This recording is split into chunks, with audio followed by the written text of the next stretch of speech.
Hello, Jane Fays here from Sydney, Australia. Well, my collage is now finished. I have added a couple of embellishments and patterns that I perhaps didn't think I would, but well, there you go, that's just what happens.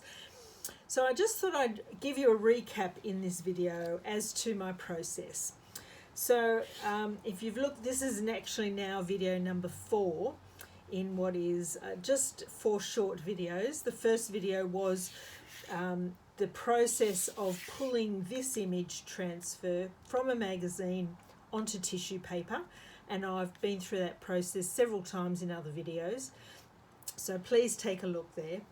And then I've torn away the excess, so I've just have a little amount of tissue there.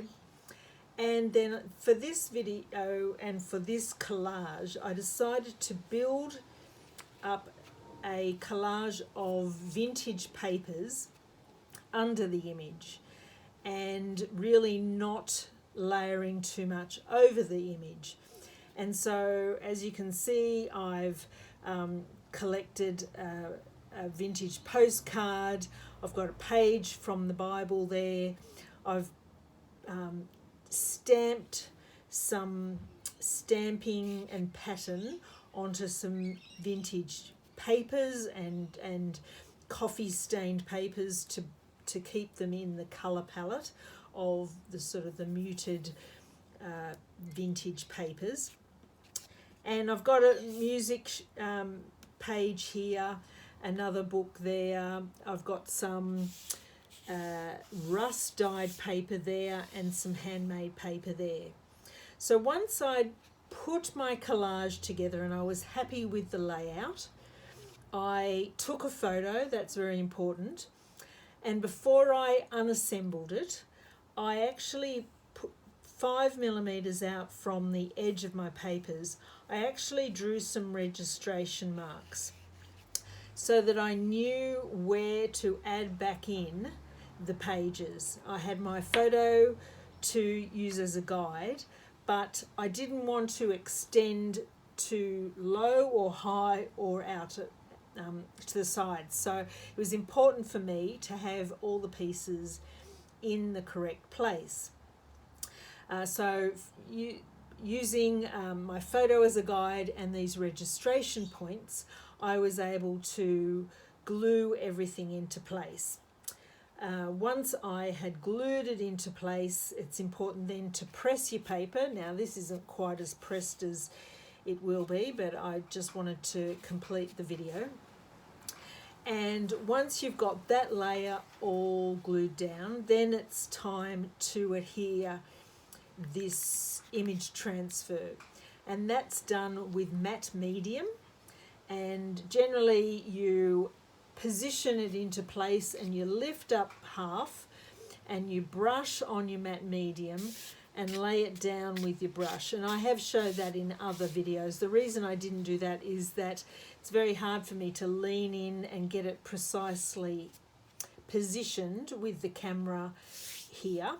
And then once you've got the lower half, you lift back the top half, put more matte medium down, and then just ease it down, and again with your brush just easing it out. Once I had done that, there were just 2 little embellishments that I made just with a text here, and the 1.17 refers to a Bible passage that was the theme of this particular collage, and then I did a bit of stamping up here as well. So I thought I'd just go through my materials. As I said, I used a variety of vintage papers, oriental papers, handmade papers, maps. I stamped a pattern onto a coffee stained paper. So they are all the choices that I made as the collage base. Then I used 2 different adhesives. One was a Yoo-hoo glue stick and I use that for the thicker cardboard and the papers just to give a bit more adhesion. But when it came to the tissue and the handmade papers, I used the matte medium. And the easiest way to use a matte medium in this situation is to pour some into a little container and with a brush. I kept with a limited colour palette, so when I was stamping this pattern, and this pattern, and also these numbers here, I used a combination of these Matisse Flow paints,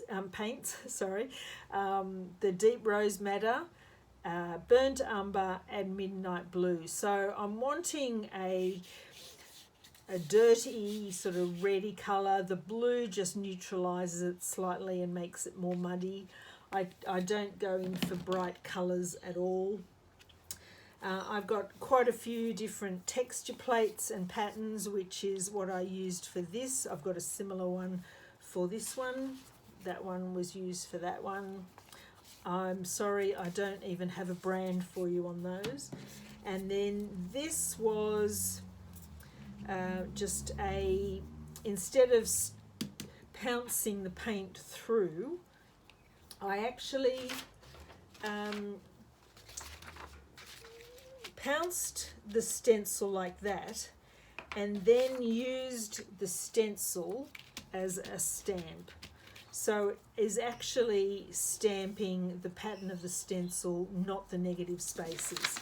So that was just, and again, I wanted rough edges. So there she is. I'm really happy with that. And yeah, I hope you like it. I hope you've enjoyed the process. I hope you've learned something in this series of videos, and I look forward to doing something else in the next video. Thank you.